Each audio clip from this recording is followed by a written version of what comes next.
నమస్తే, welcome to of the record.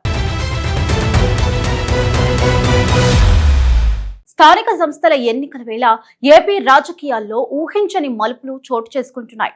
Tyre 2 సిటీల mayor పీఠాలపై అన్ని ప్రధాన పార్టీలు కన్నేయడంతో తెర వెనుక రాజకీయం ఒక్కసారిగా వేడెక్కింది. ముఖ్యంగా అమరావతి రాజధాని నగర పరిధిలోని కీలకమైన మేయర్ స్థానం కోసం కూటమి పార్టీల మధ్య జరుగుతున్న అంతర్గత పోరు ఇప్పుడు సర్వత్రా ఉత్కంఠ రేపుతోంది. ప్రముఖ నాయకుల వారసుల ఎంట్రీతో పాటు అనూహ్య పరిణామాల నేపథ్యంలో ఈ పీఠాన్ని కైవసం చేసుకునేదెవరు అన్న ప్రశ్న రాజకీయ వర్గాల్లో హాట్ టాపిక్ గా మారింది.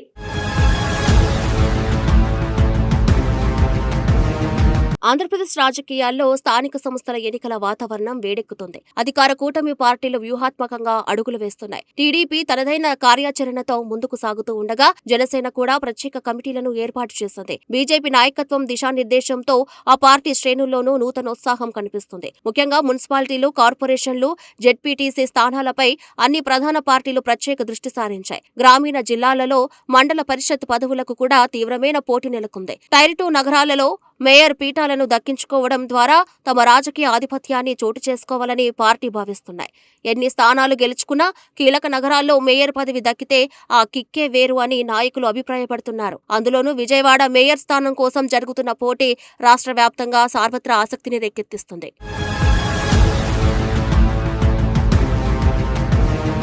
రాజకీయ రాజధానిగా పేరుగాంచిన విజయవాడలో రాజకీయ పరిణామాలు వేగంగా మారుతున్నాయి. అమరావతి రాజధాని పరిసర ప్రాంతం కావడంతో ఈ నగరానికి ప్రత్యేక ప్రాధాన్యత ఉంది. ఇక్కడ రాజకీయ చైతన్యం చాలా మెండుగా ఉండటంతో ఎలాంటి సందేహం లేదు. గత ఎన్నికల్లో విజయవాడ మేయర్ పీఠాన్ని దక్కించుకున్న వైసీపీ ఈసారి కూడా పట్టు నిలుపుకోవాలని చూస్తుంది. అయితే ఈసారి ఎలాగైనా ఈ పీఠాన్ని కైవసం చేసుకోవాలని టీడీపీ పట్టుదలగా ఉంది. అధికారంలో ఉన్న జోరులో కీలక స్థానాలను తమ ఖాతాలో వేసుకోవాలని కూటమి శ్రేణులు ప్రణాళికలు రచిస్తున్నాయి. ముఖ్యంగా మేయర్ రేసులో నిలబడేందుకు టీడీపీ తరపున పలువురు ఆశావాహులు ఇప్పటి నుంచే లాబియింగ్ ప్రారంభించారు. ఇందులో కొందరు ప్రముఖ రాజకీయ కుటుంబాల వారసులు సైతం బరిలోకి దిగేందుకు సన్నాహాలు చేసుకుంటున్నట్లు సమాచారం. విజయవాడ సెంట్రల్ అసెంబ్లీ నియోజకవర్గం నుంచి రెండవసారి విజయం సాధించిన బోండా ఉమా మహేశ్వరరావు తన కుమారుడిని రాజకీయాల్లోకి తీసుకురావడానికి రంగం సిద్ధం చేస్తున్నట్లు తెలుస్తోంది. తన కుమారుడి రాజకీయ అరంగేట్రానికి విజయవాడ మేయర్ పీఠం సరైన వేదిక అని ఆయన భావిస్తున్నట్లు తెలుస్తోంది. ఈ అంశంపై ఇప్పటికే పార్టీ అధినాయకత్వంతో ఆయన చర్చలు జరిపినట్లు రాజకీయ వర్గాల్లో జోరుగా చర్చ సాగుతుంది.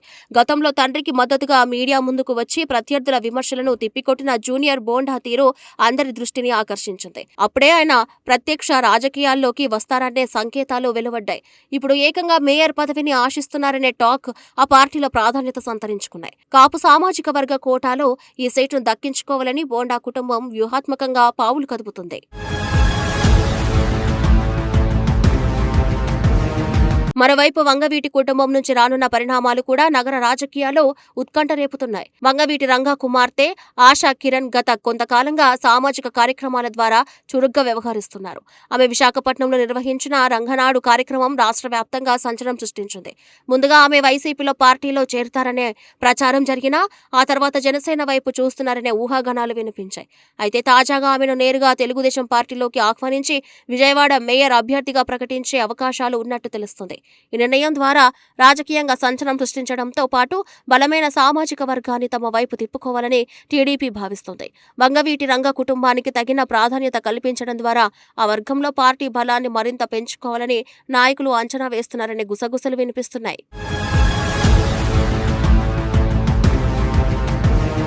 ఇప్పటికే వంగవీటి రాధాకృష్ణ తెలుగుదేశం పార్టీలో కొనసాగుతున్నప్పటికీ ఆయనకు ఆశించిన స్థాయిలో ఎమ్మెల్సీ లేదా రాజ్యసభ పదవి దక్కలేదనే చర్చ ఉంది. ఆ లోటును భర్తీ చేసేలా ఆశా కిరణ్ కు కీలకమైన మేయర్ బాధ్యతలు అప్పగించాలని పార్టీ పెద్దలు ఆలోచిస్తున్నట్లు సమాచారం. ఏపీ రాజధాని నగర మేయర్ పీఠం కట్టబెట్టడం ద్వారా ఆ కుటుంబానికి సముచిత గౌరవం ఇచ్చినట్లవుతుందని భావిస్తున్నారు. ఆశ చొరవ చూస్తూ ఉంటే ఎలాంటి వివాదాలకు తావు లేకుండా ముందుకు సాగాలని ఆమె చూస్తున్నారు. ఈ పరిణామాలు స్థానిక ఎన్నికల సమరంలో ఏ గ్రేడ్ నగరాల రాజకీయాలను పూర్తిగా మార్చివేసే అవకాశం ఉంది. కూటమి పార్టీల మధ్య సమన్వయం ఎలా ఉంటుందనే అంశంపైనే విజయవాడ మేయర్ పీఠం ఎవరికి దక్కుతుందనేది ఆధారపడి ఉంటుంది. క్షేత్రస్థాయిలో పరిస్థితులను బేరీజు వేసుకుంటూ పార్టీలు వేస్తున్న అడుగడుగు ఆసక్తికరంగా మారాయి. ఎవరికి వారు తమ పట్టు నిలుపుకోవడానికి సర్వశక్తులు ఒడ్డుతున్నారు. ఎందుకంటే ఉడతా భక్తిగా ఏదో ఒక ప్రయత్నం చేయడం కంటే నగర పీఠాన్ని దక్కించుకోవడం ద్వారా బలమైన రాజకీయ సందేహం ఇవ్వాలని పార్టీలు భావిస్తున్నాయి. మరోవైపు ప్రత్యర్థుల వ్యూహాలను తిప్పికొట్టడానికి వైసీపీ కూడా ప్రత్యామ్నాయ ప్రణాళికలు రచిస్తుంది. నాయకులు ఎవరికి వారు తెర వెనుక ప్రయత్నాలు ముమ్మరం చేశారు. టికెట్ దక్కించుకోవడానికి ఎవరి ప్రయత్నాలు వారు చేస్తూ ఉండటంతో కార్యకర్తల్లో కూడా జోష్ పెరిగింది. రాబోయే ఎన్నికలు కేవలం పదవుల కోసం మాత్రమే కాకుండా భవిష్యత్ రాజకీయ సమీకరణాలకు పునాదిగా మారుతూ ఉన్నాయనడంలో ఎలాంటి సందేహం లేదు. అన్ని వర్గాల ఓటర్లను ఆకట్టుకునేందుకు నేతలు ఇప్పుడే క్షేత్రస్థాయిలో ప్రచార పర్వానికి తెరలేపారు. ఏ వ్యూహం ఎవరికి మేలు చేస్తుందో కాలమే నిర్ణయించాలి. స్థానిక సంస్థల ఎన్నికల్లో గెలుపు గుర్రాల ఎంపికే పార్టీలకు అసలైన పరీక్షగా మారుతోంది. అనూహ్యమైన పరిణామాలు తెరపైకి వచ్చే అవకాశం ఉంది. ఏది ఏమైనా విజయవాడ మేయర్ పీఠం కోసం జరగబోయే పోరు అత్యంత రసవత్తరంగా సాగడం ఖాయంగా కనిపిస్తోంది. కూటమి పార్టీల మధ్య సీట్ల సర్దుబాటు ఎలా ఉంటుందో వేచి చూడాలి. అధికార పక్షం దూకుడుకు ప్రతిపక్షం ఏ విధంగా అడ్డుకట్ట వేస్తుందోనని రాజకీయ పరిశీలకులు ఆసక్తిగా గమనిస్తున్నారు.